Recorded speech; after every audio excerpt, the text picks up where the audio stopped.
Thanks for making the Locked On Ole Miss podcast your first listen every day. We're free and available wherever you get your podcast, including YouTube. We're part of the Locked On Podcast Network, your team every single day.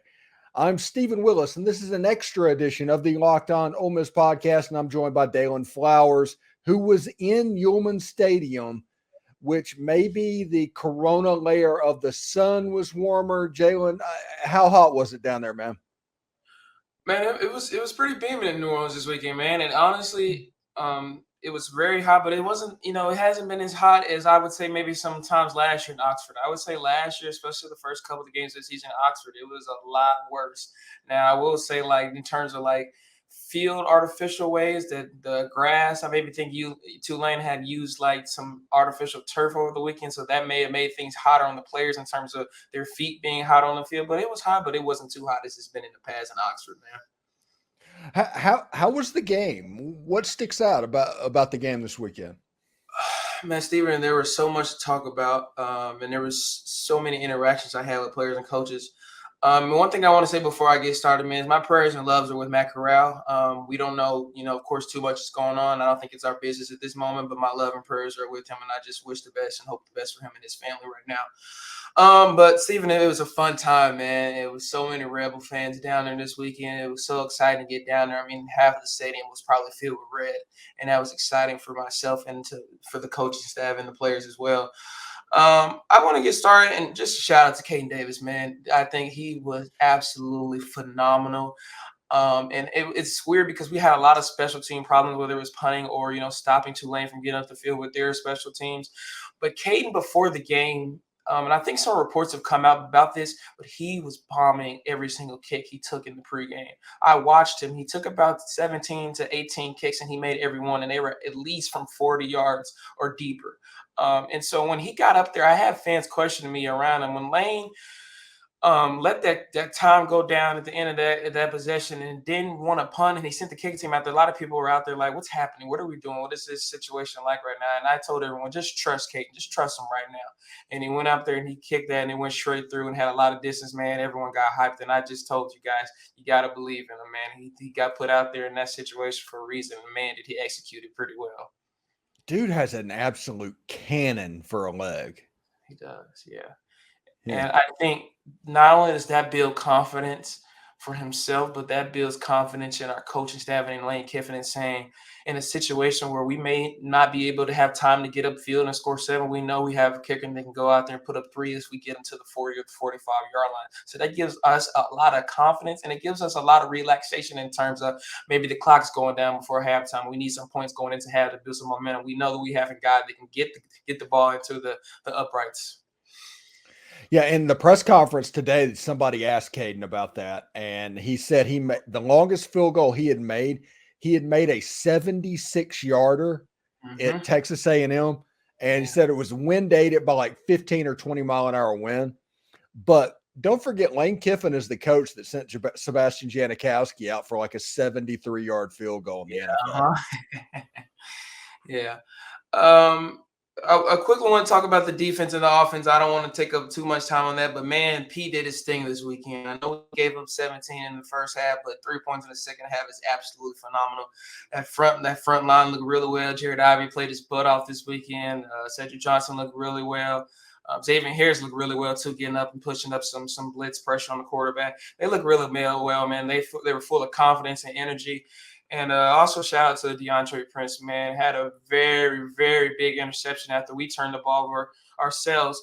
And it wasn't even just that play, but he was all over the field in the secondary. He was, doing well on man-to-man coverage. He was all over the field when they got in the box in the end zone against Tulane. He was all over the field. And it wasn't just that interception. So shout out to DeAndre Prince, man. What a day and what a confidence builder as well for him, man, because he had some inconsistencies last year. And I kind of looked at him to see what kind of improvements would he have going into this season. And for the first two games, he's looked incredible. And Pete, man, I said this last week, he's got those boys confident. He's got them ready, and he's got them believing that they can be one of the best defenses in the nation. And man, as long as they keep believing, I think we're going to be fine on that side of the ball. It's really interesting. The defense is giving up. Now, like I said, it's Mercer and it was Tulane without Michael Pratt, but they're giving up 300 yards a game. That's all they're giving up. They're stingy when they need to be. They've had 4 sacks in each games. A good number of tackles for loss. Jared Ivey scored a touchdown this past game on a sack caused fumble, which, by the way, Jared Ivey called that a thick six. And it is. I wanted to shout out for that one as well. That Jared Ivey is just a treasure, and I don't think Ole Miss realizes exactly what they have with him. Yeah. Yeah, and I would also like people to understand, even on the offensive side of the ball, with Charlie being his second year, but this team has been through the wins of 3 defensive coordinators now in the last 3 seasons. So a lot of these guys, even if they're transfers or guys that have been through the program the last couple of years since Lane has been here, they've been through a lot of transitioning. They've been through a lot of transitional periods, and even especially like you may be a safety and you're playing the secondary. Wes Neighbors, this is his first year here, so we've had a lot of different transformations throughout our coaching staff. And so I really want to give the props to the coaches and the players for being able to set comfort, build leadership and chemistry within and with each other, and play well. Because again, this is Pete's first year. He's had that experience, of course, at Bama, and it's a player in his past. But it's his first year under this coach, and it's his first year in Oxford. But man, they look good, and they really believe in Pete. And I think that's a very big thing, to have belief in your coaches, to know they're going to give you the right idea. You just have to go out there and execute it. And man, did they do it this weekend. What do you take out of the fact that Aiden Williams and Suntarian Perkins didn't play that much this weekend? I don't know, Stephen, honestly, because if I'm not mistaken, and please you correct me or someone correct me if I'm wrong, I didn't see Joshua Harris much either. And I saw him on the sidelines a lot, and I know he played pretty much a lot against Mercer in week 1, but I didn't see him a lot against Tulane. And I honestly don't know. Someone had mentioned to me in a joking way. I don't know if they were serious or not, but I took it as a joke. But like, he's kind of saving them. In terms of kind of trying to hold as much film from other teams, such as Alabama coming up in a few weeks when we go off to place Georgia and Athens in a few months. He's kind of trying to hold as much film from other teams as possible. Now, I don't know how much that is really truthful in terms of what's happening, but I don't know. Like, I had questions because Suntarian, I really didn't see him all until maybe like the last 2 minutes in the fourth quarter of the game. And Aiden wasn't really out there. I know Aiden had one possession where he got put on the field and the ball came directly to him and he wasn't ready for the play. His eyes were upfield instead of coming back to realizing the ball was coming to him. So I'm not really sure what was happening with that situation. And we all know Lane is kind of that low down guy, so he's probably not going to talk about it as much. And we can ask the media, can ask as many questions they want to him about it. But it's a development thing. I hope just maybe they showed some things and maybe they weren't ready in terms of going into the road system yet. And hopefully throughout a week of practice, they're better, and we see them this weekend at Georgia Tech. One last thing on Tulane before we move on to Georgia Tech. Ole Miss closed that game out on a 30-3 run. Mm-hmm. And have you ever walked out of a stadium where Ole Miss has done something like that, kind of feeling as discouraged as you did at that time? I haven't, Stephen, and I also want to say that's a testament to Jaxson Dart and his belief, his effort, and his passion for this football team. Of course, we had a lot of weirdness going on with the offense this weekend. Trey Harris outstanding the first drive, and then we really don't know what's happened, but we didn't see him the rest of the game. The offensive line, of course, has question marks right now. And what they're doing on the first level and blocking on the second level. And honestly speaking, man, you could tell Quinshawn was having some issues, trying to stay patient and take his slow time, trying to help make the offensive line block. Because I want to say this, man, I think we're forgetting that he had a lot of reps last year with Zach Evans, and that helped the offense build because Zach was a power back and Q is a quick guy. He kind of gets up the field very fast, and sometimes that doesn't allow the offensive line to really develop. Not taking anything away from Q at all. The guys I said I love the Q, one of the most respectful guys I've ever met on planet Earth, and I love him absolutely. But we have a lot of work to do, and I think we knew that going into this season. He's the number one guy now, but I'm not concerned about him at all.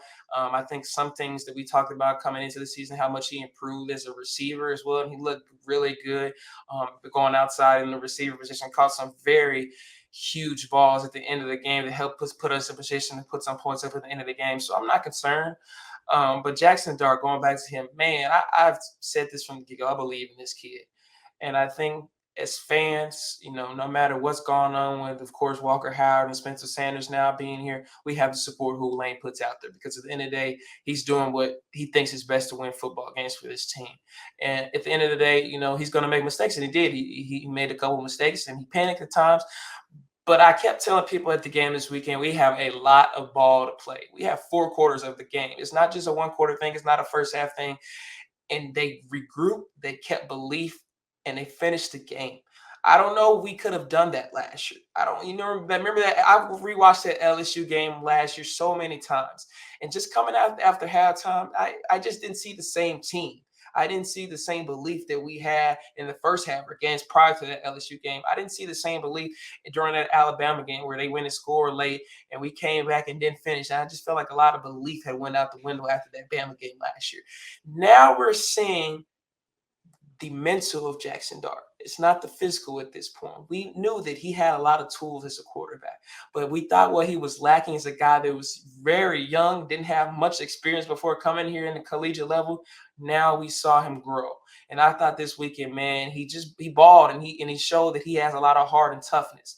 And I think that is going to help us in the long run. We have a leader. We have a competitor. We have a guy that loves to play and wants to win. Is going to do what it takes to win.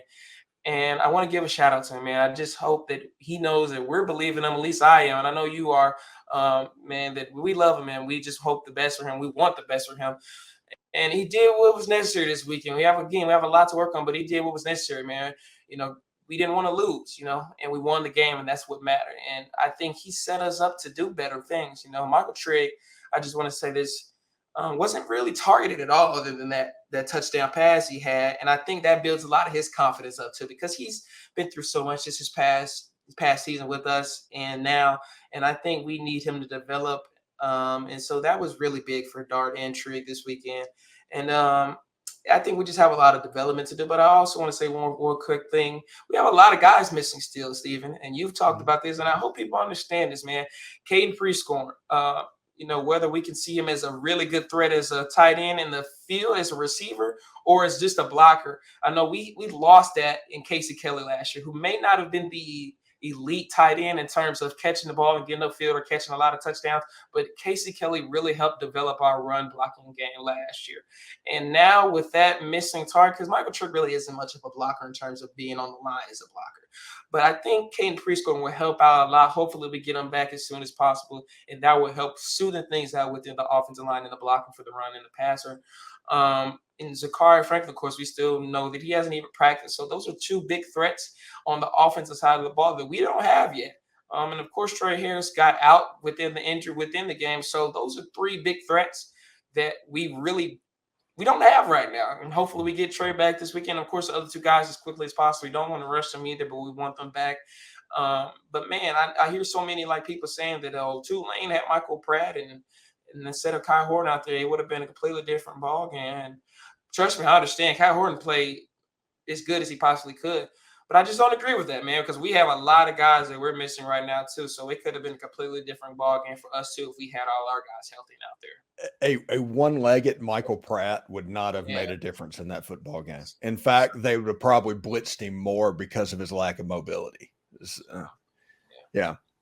Really interesting. Let's turn the page a little bit to this weekend. We have the Georgia Tech Yellow Jackets coming into Vaught Hemingway Stadium.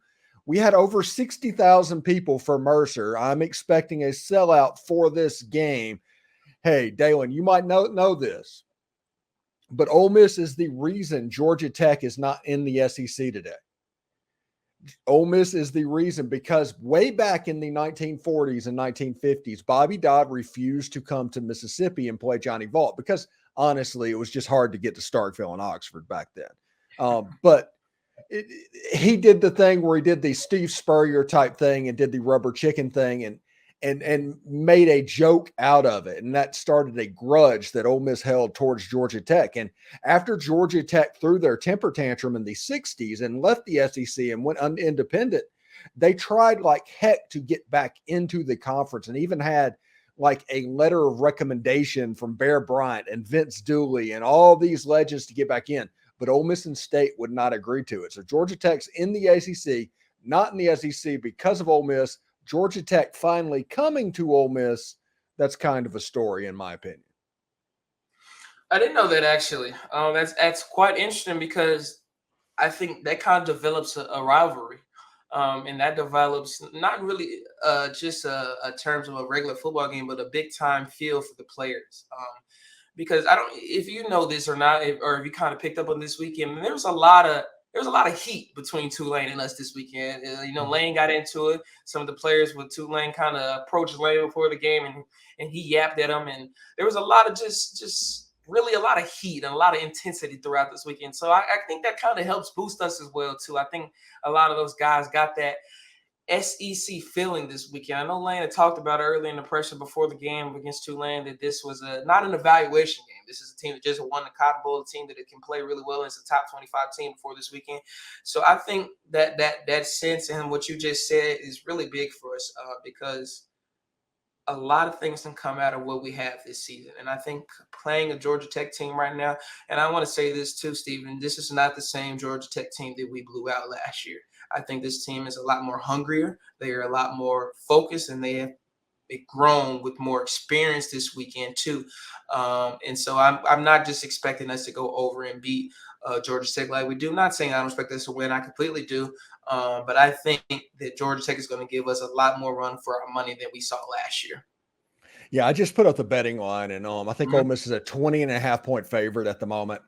And this is serious. Now, and I talk about this in my keys of the game, the what to watch for. I'm going to hammer this home.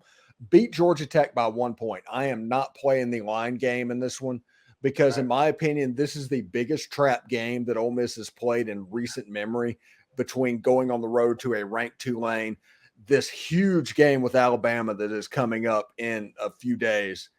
Georgia Tech is in the middle. Just beat Georgia Tech.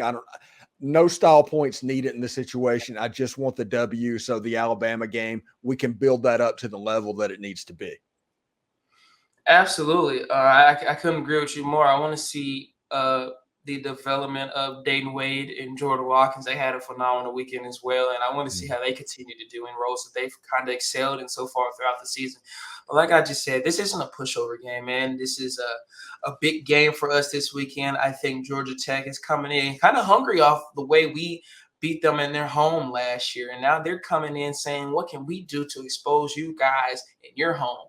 I think a lot of fans should come out and be out this weekend in terms of tailgating into the game, man. We got a night game at the Vault, man. We don't have too many of those, especially over the last 2 or 3 years. We haven't had too many of those. So show up and stay the whole time as well. I tried my best. I haven't left any games early when I'm there, except for maybe one. I think last year I left the Troy games a tad early.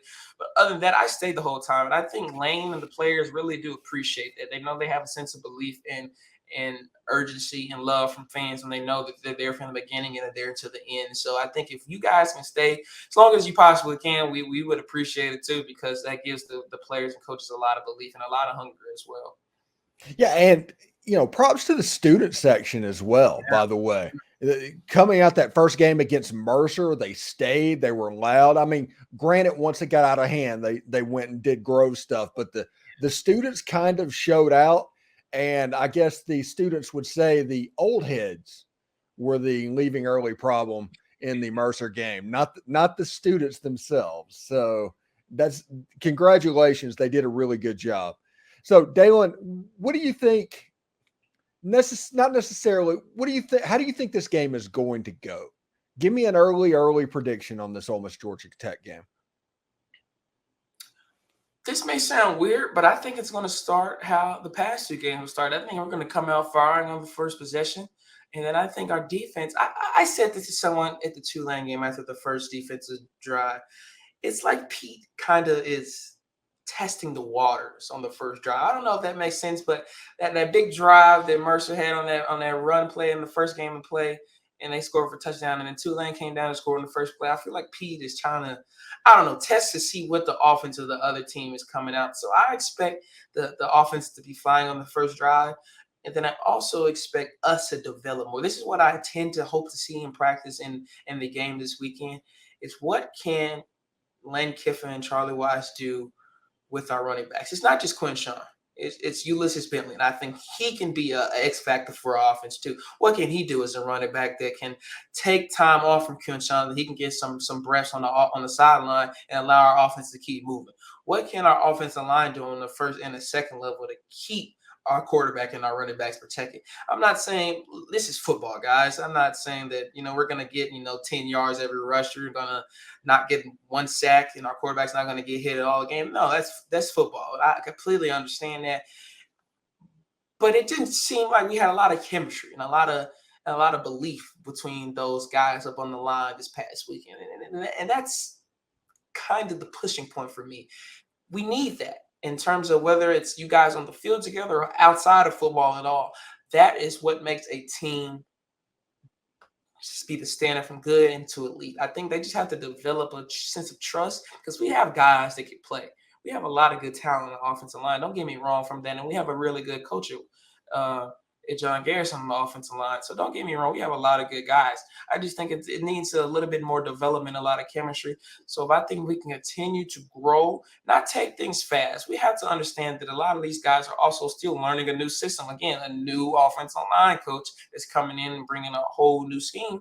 And we have to allow them to rotate and trust and believe.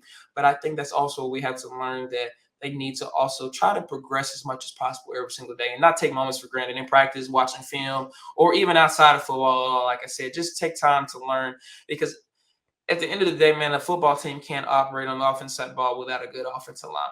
And we need them to do their job. So I think if we can see them develop and just build comfort, that would allow the rest of the offense to flow. So, for people that are wondering what's going on with the offense right now, and the offense is not problem. It's all fixable. I do think that they're holding some stuff back for future stuff. Yeah. So this is what's happening. It's like whenever you play Madden against a seventh grader, and all they do whenever you want to run your offense and throw the ball downfield and do all of that stuff, all they want to call is engage 8 to where they blitz everybody. And it takes probably 5 or 6 snaps for you to figure out what's going on, but you eventually adjust and all of a sudden you completely roll that 7-year-old. We want everybody to continue doing that. We can beat people right now with the way it's set up. We should be able to beat Georgia Tech, but if Alabama tries to do that, you will see the turn and the adjustment to that right at that point. Now, I just don't think Lane Kiffin wants to put that on film before Georgia Tech, before Alabama, where they can prepare for it. They would rather that be an in-game thing as opposed to what it happens. But that is what's happening with the run game right now and the pass game is basically everybody is coming up there and just bum rushing with major aggressiveness. What I think is going to happen and what you're going to see at it might be this weekend. I am team 12 personnel, but I think you're going to see the Ole Miss tight ends when Caden Prieskorn and Michael Trigg, they're back and healthy and can be used together. You will see them in 12 personnel using really quick passing. It'll be like what Matt Corral did with Elijah Moore and Kenny Yeboah. That is what the offense will look like. So we know that offense is here, but it'll be interesting to see it. That is what I think is happening. People do not need to freak out about this offense. They're at the point Ole Miss is doing just enough to win the game at this point. That's all they care about. They don't want to empty their entire clip because their last 2 weekends of September, Alabama and LSU, it's real. We'll know everything that's going on. That's what you empty your clip for, not whenever you're playing Georgia Tech and Tulane, if you can beat them other ways. And they did beat them other ways. I completely agree. I think one question I would have for our offense is I would like us to use the middle of the field more. I don't know if anyone has noticed just kind of the lack of that still throughout this season. And I think that could really help, I don't know, like just exploit our offense just a little bit more because I feel like at times we're trying too hard to have big plays down the field. Yeah. And I think we just need to take it slow and steady sometimes because that can help develop those big plays that we want to use to get into the end zone. But I think the short passes and, the middle of the field, medium play action passes will help out a lot for our offense, not just in terms of getting up the field, but build a lot of confidence within our quarterback and our receivers. So that's just something I want to say, but I definitely agree with you, man. I think that Lane isn't showing all the chops right now. He doesn't want to. I think he's waiting for that moment. So teams that we play in the future are like, whoa, where did this come from? We haven't seen this all season. Where did this come from? And how can they adjust from it? Not how can we adjust from it? So I completely agree with you, man. I'm not concerned at all. We have things to work on, and so does every other team in the country. But man, we got a lot of excitement right now. So if we can stay healthy and continue to build, we'll be just fine. All right. Give me a score prediction for the game this weekend. Oh, I'm going to go. I'll go 42-17 Rebels. 42-17 Rebels. Daylan has them 42-17. Anyway, thank you for making the Locked On Ole Miss podcast your first listen every day. We're free and available wherever you get your podcast, including YouTube. We're part of the Locked On Podcast Network, your team every day. Daylan, thank you so much for coming on today, and we will talk to you after Georgia Tech, man. Appreciate you having me, man. Stay safe, everyone. Hotty toddy, y'all. Hotty toddy.